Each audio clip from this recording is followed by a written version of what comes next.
Waiting as long as possible is going to be our best case scenario, but it just depends on the grass type, as I mentioned.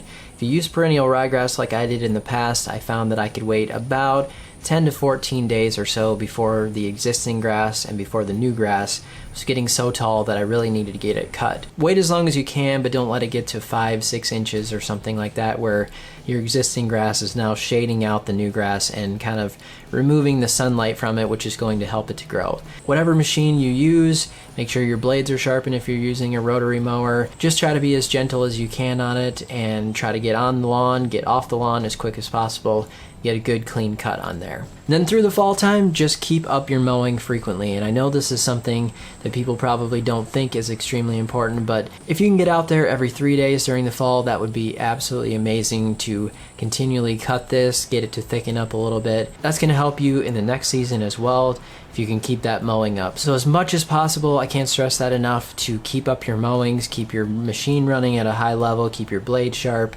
This alone is going to make a big difference in your yard this fall.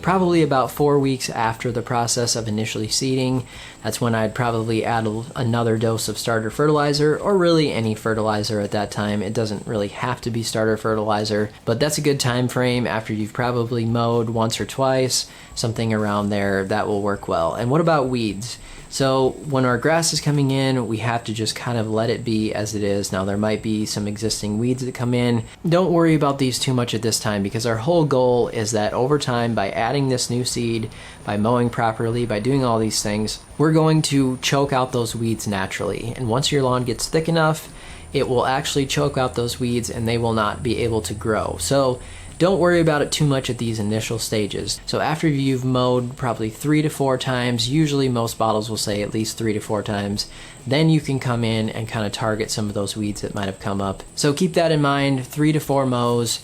After you've done that, you can come in and spray a little bit. I usually just use a regular Weed B Gone product, something over the counter, and just target the weeds that I'm finding in my yard.